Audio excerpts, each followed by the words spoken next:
Всем привет! В нашем сегодняшнем видеообзоре представитель французского автопрома Peugeot Boxer в виде шасси. Сам по себе бренд родом из Франции. Делится он на легковое направление, а также грузовое. Грузовое делится на три модификации. Самая маленькая – это Peugeot Partner. Средняя модификация – Peugeot Expert. Модификация Peugeot Boxer – это самая большая грузоподъемность и самые большие автомобили в этом классе. Модификация Peugeot Boxer состоит из вариантов в виде шасси, а также варианта в виде цельнометаллического исполнения. Кубатура там начинается от 8 кубов, заканчивается 16 кубами. Цельнометаллическое исполнение нас не очень интересует, так как мы привыкли застраивать автомобили в основном в виде шасси.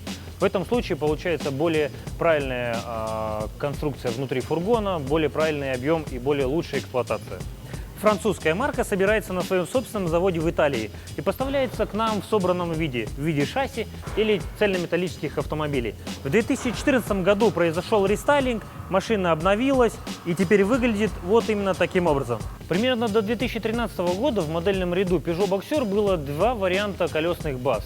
Вариант номер один – колесная база с полной массой 3,5 тонны и возможностью установки фургона под длину 3,8 метра.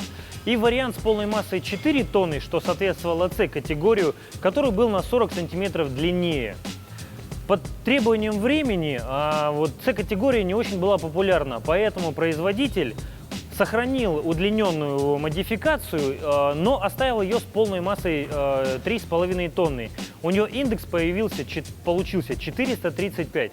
Соответственно, это четвертая длина рамы и 3,5 тонны по полной массе, соответственно, запись в ПТС. Эта модель сразу получила свою заслуженную популярность, потому что предполагает длину фургона на целых 40, а то и 50 сантиметров длиннее. Самое время теперь поговорить о деталях, о мелочах, которые важны при принятии решения. Что вам нужно знать? Мы по традиции начинаем всегда рассказывать про шасси. Здесь у нас независимая передняя подвеска на амортизаторах со стабилизатором поперечной устойчивости. Тормоза у нас здесь дисковые, что спереди, что сзади. Оснащены они системой помощи ABS, системой помощи при экстренном торможении, а также на рестайлинговых модификациях системой помощи при трогании на подъеме. Горловина топливного бака на том же месте. Его объем также 90 литров. Находится здесь. Механизм имеет запирание и отпирание с помощью ключа.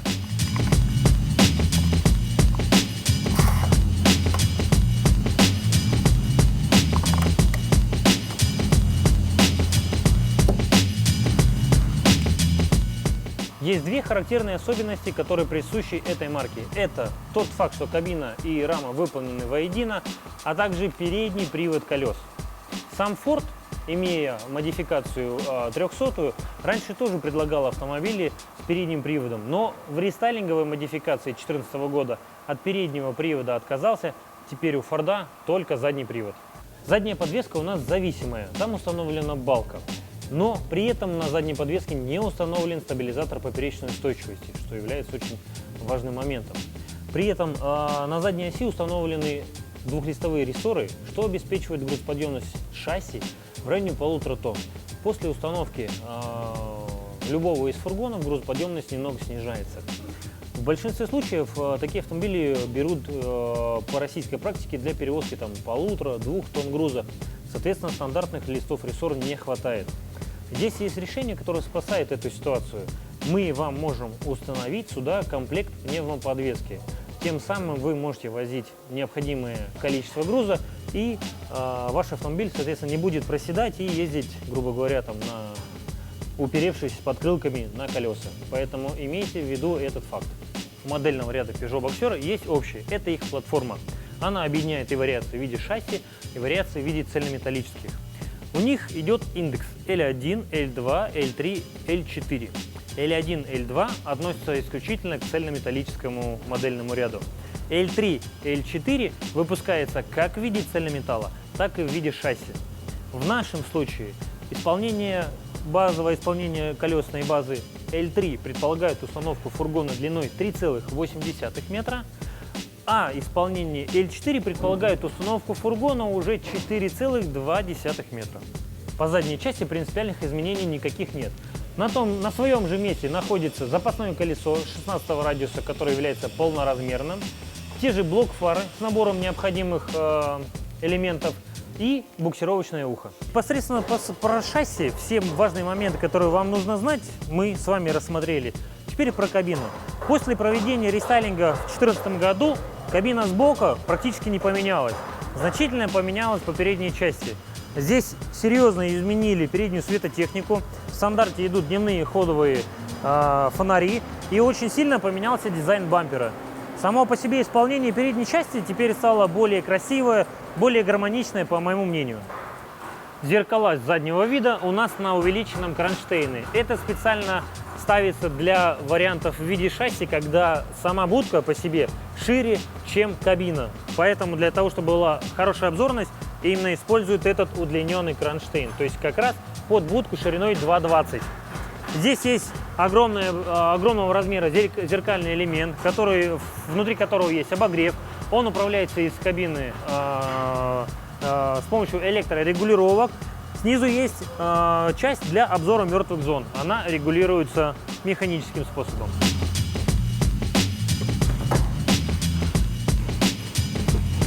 Под капотом у нас турбированный дизельный двигатель. Его объем 2,2 литра, мощность 131 лошадиная сила. Он достался в наследство от предыдущей дорестайлинговой версии. Немного изменили надстройки, и мощность выросла со 120 до 131 лошадиной силы. Этот двигатель прекрасно работает в паре с механической шестиступенчатой коробкой переключения передач. Автомат на модификации в виде шасси не предусмотрен. Вертикальная ручка открывания дверей есть только у Peugeot, Citroën и его братьев-соплатформенников. Попадая в кабину со стороны водителя, первое, что хочется отметить, сам дизайн кабины очень сильно поменялся. Если взять в расчет водительскую сторону, то обшивка заметно изменилась по сравнению с предыдущей модификацией. Здесь есть огромного размера карман внизу, куда можно запихать просто незапихуемые. Есть небольшой маленький карман для каких-нибудь ручек, карточек, что-либо еще. Отдельно стоит отметить вот этот выступ, пластиковый выступ в виде подлокотника, который очень удобно здесь так установлен. И, соответственно, когда вы едете за рулем, вам очень удобно ставить левую руку. Этот же выступ выполняет функцию ручки. То есть вы за него беретесь, открываете, закрываете. Очень удобно. Здесь под рукой расположены, соответственно, кнопки электростеклоподъемников обеих дверей и джойстик регулировки зеркал заднего вида, для того, чтобы вы могли настроить их по своему росту и обзору. Сиденье водителя имеет большое количество регулировок. У нас есть возможность регулировать вперед-назад, отрегулировать отдельно угол наклона спинки. Здесь же сверху рычажок для регулировки поясничного подпора. С другой стороны у нас есть подлокотник и две клавиши, которые отдельно регулируют наклон передней части кресла и наклон задней части кресла. Вот примерно вот так. Как катапульта можно запустить что-нибудь. Отрегулировали. Отдельно стоит отметить очень сильно развитую боковую поддержку. Очень добротно сделано, и я думаю, любому водителю любого роста здесь будет комфортно и удобно. Ручник расположен слева от водителя, не так, как на большинстве грузовиков. Расскажем, что мы расположили на самой торпеде. То, что было, и то, что доустановили мы. Соответственно, вот здесь с левой стороны прячется рычажок, который в вертикальном исполнении, соответственно, выполнен. Он открывает капот. Здесь, в этом месте, мы установили реостат для независимого воздушного отопителя фургона, так как у нас фармацевтика, и я позже расскажу, для чего это сделали. Здесь слева от руля, в этом специальном небольшом кармашке, который был выполнен для каких-то мелочей, мы установили пульт управления холодильной установкой. По левую руку вы также можете наблюдать некоторое количество клавиш. Здесь, соответственно, кнопка включения противотуманных задних фонарей, корректор фар и кнопка Mode. Это, соответственно, кнопка переключения меню в вашем на небольшом дисплейчике вашего бортового компьютера, который на каждой машине установлен штатно. Рулевое колесо имеет возможность регулировки только по высоте, без угла наклона, но с большим количеством регулировок на сидении вам этого не нужно. Соответственно, из систем активной безопасности на автомобиле установлена подушка безопасности и трехточные ремни безопасности с преднатяжителями. К стандартной базовой комплектации тоже относятся электронный иммобилайзер, гидроусилитель рулевого управления, центральный замок с помощью активации и открытия с ключа, а также электростеклоподъемники и зеркала с электрическим управлением и обогревом. Справа от руля у нас располагается рычаг переключения коробки передач. Он очень качественно и удобно выполнен. Задняя передача включается с помощью специальной шайбы поднятия, при которой активируется возможность включения задней передачи. Средняя часть торпеды у нас тоже претерпела значительные изменения по сравнению с предыдущим модельным рядом. На ее верхней части есть специальный зажим для бумаг. С завода предполагается специальных 2 кармана для установки различного доп. Оборудования. В нашем случае мы клиенту установили магнитолу с возможностью проигрывать музыку с диска и флешечкой с разъемом USB. В верхней его части мы установили регистратор температурных данных. Так как наш заказчик перевозит вакцины и лекарственные препараты, в этой сфере очень важно соблюдение температурного режима и, соответственно, возможность контроля во время движения за температурным режимом с возможностью распечатки специального чека. Этот сертификат итальянской фирмы Евроскан. Его поставляют наши партнеры и друзья компании Zanotti. Очень важно, чтобы этот сертификат при перевозке медикаментов распечатывал чек, то есть здесь встроенный принтер, а также этот чек имел юридическую силу. Так вот, если вы занимаетесь подобного рода перевозками и вам важно, чтобы вот здесь распечатывался не просто чек в виде туалетной бумажки, которую можно использовать по назначению, а имел он юридическую силу, то регистратор температурных данных должен иметь сертификат соответствия Российской Федерации, а также сертификат поверки. То есть этот прибор должен быть поверен в Ростесте и, соответственно, на него должен идти специальный сертификат. Для наших заказчиков, соответственно, мы это дело подготовили, сделали. Вот, соответственно, Евроскан X2, а вот так называемый свидетельство о поверке. В данном случае, имея этот сертификат, вот этот ваш чек будет иметь юридическую силу. Если этого сертификата нет, как там на большинстве в левую завозимых регистраторов, то вы можете эту бумажку смотать в рулончик и сходить куда надо. Вот. Так что если вы занимаетесь перевозкой вещей, которые дорого стоят, и вам нужно контролировать и потом отвечать за температуру, которая была в кузове, очень важно этот момент соблюсти. Имейте это в виду. Также под магнитолой располагается блок управления климат-системой в автомобиле. Соответственно, здесь традиционный реостат регулировки оборотов печки, а также очень интересно сделанный, вот такой здесь красиво подсвеченный, шайба, которая регулирует температуру воздуха в салоне. Отдельно вы можете регулировать, соответственно, вот с помощью правой шайбы направление этого воздуха.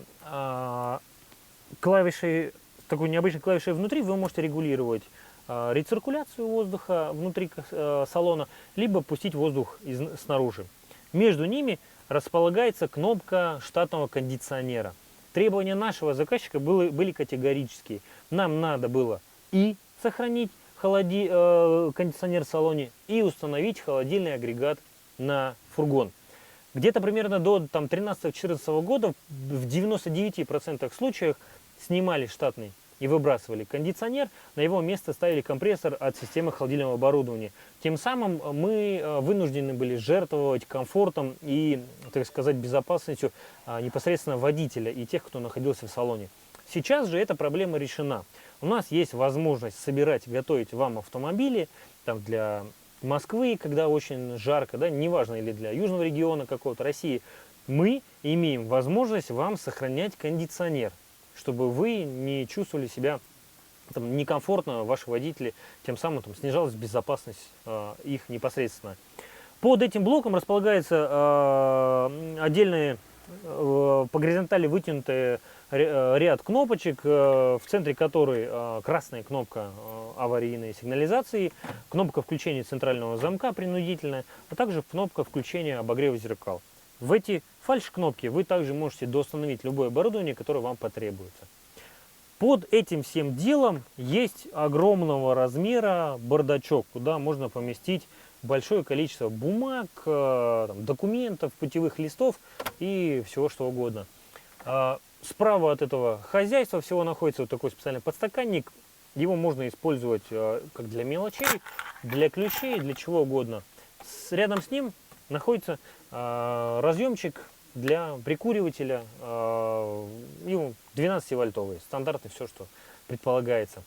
Правая часть торпеды стандартная, в ней никаких изысков нету, дизайнерски выполнена воедино вместе с левой частью, пара небольших открытых карманов, а также компактный небольшой бардачок для документов без возможности запирания. Кстати, средний бардачок, он имеет возможность запирания с помощью ключа, тем самым вы можете сюда сложить какие-то документы важные и зафиксировать. Его можно будет открыть только с помощью радикальных мер, то есть поломать. Сиденье для пассажиров у нас двойное, не имеет никаких регулировок, сложно что-то там перестроить или переделать, но при этом имеет для обоих пассажиров трехточные ремни безопасности. На месте среднего пассажира можно использовать как небольшой обеденный столик, либо для того, чтобы подписать какие-то документы, есть специальный зажим и два небольших подстаканника для того, чтобы перекусить, либо что-то еще. Нижняя часть не регулируется и не предлагает каких-то там скрытых полосей хранения, как, например, у того же Форда, у которого здесь огромный чуть ли не сундук под сиденьем. И единственное, что есть под сиденьями снизу, это огромного размера зип. Вот он здесь красивенький, компактненький, упакованный, прячется в этом месте и фиксируется с помощью специального механизма. Просчитывая и подготавливая автомобиль для нашего клиента, мы учли все его пожелания. А именно, это компания, которая занимается перевозкой медикаментов и всяких вакцин. Для этой компании очень важно сохранение температурного режима плюс 2, плюс 8, а также второго режима плюс 15, плюс 25 круглый год. Поэтому, чтобы добиться этих параметров, мы должны подготовить этот автомобиль максимально продуманно. У нас уже есть опыт подготовки таких автомобилей, в результате которых все наши усилия, все те компоненты, которые мы туда используем, доказывают свою эффективность и максимально близки к этим требованиям по перевозке температурного режима. Так вот, чтобы соблюсти и максимально снизить возможные риски при перевозке продукции, при любых температурах снаружи в интервале от плюс 40 до минус 40, мы на базовое шасси установили изотермический фургон с толщиной стен 80 мм. Для нашего заказчика в качестве внешней обшивки фургона мы используем армированный пластик. Обрамление фургона по внешней стороне у нас анодированный алюминиевый уголок. Задняя рамка дверей и фурнитура дверей из нержавеющей стали. Фурнитура дверей запираемая с помощью ключей. Соответственно, положили груз, закрыли фурнитуру, и груз ваш в безопасности. Хотя в России это еще не факт. Специальные фиксаторы дверей в открытом положении молоточкового типа за счет формы молоточка получили свое название. Наш фургон изготовлен на заводе «Исток». В качестве утеплителя используется экструдированный пенополистирол. В качестве внутренней обшивки мы используем лакированную сталь. Имеется небольшая отбортовка высотой 250 мм. Для удобного доступа внутрь фургона выполнена специальная выдвижная лестница. Фурнитура дверей у нас испанская, нержавеющая. Двери вот таким образом открываются. Для того, чтобы, опять же, снизить все возможные риски по потере температурного режима, заказчик наш попросил установить на заднем проеме тепловую завесу из ПВХ.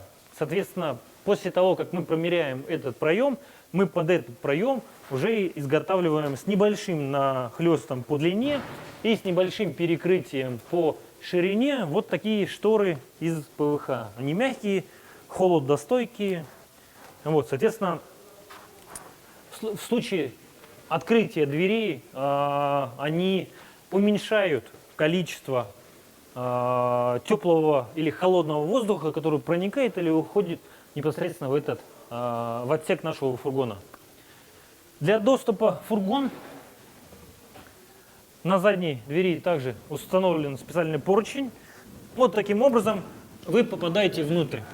Для удобства погрузочно-разгрузочных работ здесь есть возможность эти шторы демонтировать, потому что они установлены здесь самым простым образом в виде гребенки и одеваются вот таким образом. То есть это элементарно и просто. Убрали, либо попросту вот так вот откинули и, соответственно, осуществляете погрузочно-разгрузочные работы. Это, как говорится, если брать прямо на пальцах. Шторы у нас еще новые. Липнут как банный лист. Ну, вы поняли. Вот, соответственно, сейчас мы их перевесим вот таким образом. Можно не перекидывать, можно просто снять.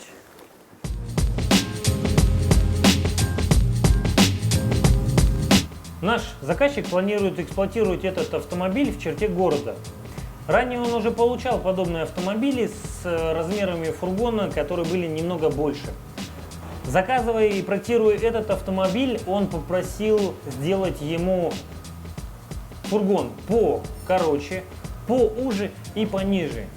В стандартном исполнении на это шасси предполагается установка фургона длиной 3900, шириной 2200 и высотой 2 метра. Это стандартные размеры, это порядка 16-17 кубов по наружным габаритам. Здесь, соответственно, по пожеланию заказчика у нас 3,70 на 20 сантиметров, 2,10 и высота у нас 1,80 м по наружным габаритам. Мой рост 185 сантиметров, соответственно, по внутренним габаритам здесь примерно 165 сантиметров. Это, соответственно, уменьшение внутреннего объема, но вызвано это необходимостью исключительно иметь более компактный автомобиль с компактными размерами фургона, чтобы испытывать меньше затруднений при эксплуатации этого автомобиля в черте города. В качестве стандартного носила пола используется сетчатая фанера. Она может быть по вашему желанию заменена либо на рифленый алюминий, либо на заливной двухкомпонентный пол с абразивом, либо без абразива, как вы попросите. В случае необходимости мы можем вам установить любое количество боковых дверей, для того, чтобы вы могли также их осуществлять боковую выгрузку в черте города и испытывать как можно меньше сложностей с учетом вашей конкретной логистики. Холодильное оборудование, которое мы сюда установили, итальянской фирмы Zanotti. Модификация Zero 35. По мощности этого холодильного агрегата хватит, чтобы он работал на объеме до 21 куба на температуру глубокой заморозки минус 20, то есть его холодопроизводительности достаточно. У нас требуемый режим плюс 2, плюс 8. Вакцины в минусовой температуре не перевозятся. Соответственно, этого холодильного агрегата, с учетом того, что у нас порядка 14 кубов по внутренним габаритам, здесь будет вполне достаточно, и он будет работать здесь с запасом по, соответственно, своей мощности и производительности. Собирая автомобили под перевозку медикаментов, я настаиваю на том, чтобы у нас фургон был высокой термичности, чтобы холодильное оборудование, которое сюда ставилось, было как минимум с 1,5, а лучше 2-кратным запасом по мощности на этот объем. В этом случае вы получите то, что ваш холодильник будет легко работать на этом объеме, соответственно, быстрее будет опускать ваш ваш температурный режим до нужного вам, и, соответственно, есть такой ключевой момент, как снижение точка риска потерять вашу продукцию. При всем при этом мы живем в России, и у нас иногда морозы дают жару, как говорится. Температура иногда опускается до отрицательных 25-30 градусов. Как только температура опускается до 25 градусов, холодильное оборудование, которое предназначено для работы как на охлаждение, так и на обогрев, в режиме обогрева перестает работать и работает малоэффективно. Соответственно, чем ниже температура относительно минус 25, тем сложнее ему работать. Для того, чтобы поддержать холодильное оборудование и достигнуть температурного режима внутри фургона плюс 15, плюс 25 градусов, по пожеланию клиента, мы сюда установили 5-киловаттный независимый воздушный отопитель фургона марки Webasto, немецкая фирма. Он предназначен для того, чтобы помочь холодильному агрегату справиться и достичь температуры плюс 15, плюс 25, даже когда на улице будет минус 25, минус 30, минус 35 градусов. Это опять же снижение точки риска потери продукции. Непосредственно внутрь холодильной части испарителя заведены датчики для контроля температуры, которые здесь есть. Регистратор, который вы могли видеть внутри салона над магнитолой, соответственно, как и говорил, имеет сертификаты соответствия и сертификаты поверки. Вот что у нас получилось. Вот такая конструкция. Давайте подводить итоги по Peugeot Boxer. Большая линейка. Есть модификации маленькие, каблучки, есть средние машинки в виде цельнометалла. И есть старшие братья, так называемые. Это модельный ряд Peugeot Boxer, который бывает как в цельнометаллическом виде, так и в виде шасси. Цельнометалл используют под автобусы, некоторые утепляют и делают из них рефрижераторы. Мы тоже сделали, так что скоро вам про цельнометалл тоже расскажем. Что у нас есть в сухом остатке? По шасси француз, собирается в Италии, бренд, естественно, французский, привозится в Россию в готовом виде, мы его здесь застраиваем. По гарантии 2 года гарантия, и либо 150 тысяч километров по пробегу. Межсервисный интервал 20 тысяч километров. Под капотом стоит турбированный дизельный двигатель. Колесная база, которая предполагается на модификации L3, она позволяет установить фургон под 7 евро палет. Это длина 3,80, урезание 3,90 у истока. Колесная база L4 позволяет установить фургон 4,20 либо 4,30. Это уже, соответственно, 8 евро палет. По полной массе 3,5 тонны, Б-категория. По ПТС грузоподъемность 990 килограмм. Все чинно-благородно. Заезжаем в центр Москвы без пропусков.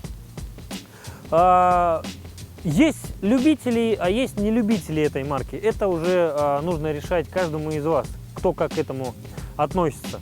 В данном случае наш автомобиль, наш вариант рефрижератора был подготовлен для крупного государственного заказчика, который занимается перевозкой медикаментов. Соответственно, после детальной проработки в итоговом исполнении у нас получился автомобиль-рефрижератор в Б-категории с въездом в центр. Фургон, который мы сюда установили, у нас высокой изотермичности, с двойным запасом, соответственно, по температурному режиму. Габариты клиент у нас попросил уменьшить, мы их уменьшили. Холодильное оборудование итальянское, которое здесь стоит с приличным запасом по мощности. В дополнение к нему установлено немецкое отопительное оборудование Webasto для того, чтобы в пиковые холода иметь возможность догнать температуру внутри до нужной. На задний портал мы установили нашему клиенту шторку из ПВХ. Все это дело контролируется с помощью специального регистратора температурных данных, который установлен у нас внутри салона, магнитола, коврики, ZIP, доставка. Все для нашего любимого клиента мы в лучшем виде подготовили. Поэтому думайте сами, решайте сами. Автомобиль в принципе интересный. У него есть большое количество конкурентов, у него есть большое количество соплатформенников, я назову это так, которые выглядят точно так же. Это Citroën, это Fiat Ducato и из цельнометалла, либо там похожего. Есть еще форды и ивеки. В этом классе модификаций достаточно много. Развитая дилерская сеть давно присутствует на рынке, широкий модельный ряд. Что еще добавить? Ну, вот такой у нас получился интересный автомобиль. Самое главное, знайте, что при конструировании автомобилей под медикаменты очень важно правильно и качественно подготовить этот автомобиль, потому что вы запросто можете потратить кучу денег, а на выходе не получить того нужного результата, который будет у вас работать. Это для нас самый важный критерий. Если у вас есть какие-то пожелания, если у вас есть какие-то предложения, если вам после этого рассказа до сих пор что-то еще непонятно, позвоните к нам в автосалон. Вы можете получить любую консультацию у нас в нашей компании, либо зайти на наш сайт suhin.ru. С вами был Кирилл Сухин. Звоните, пишите, приезжайте.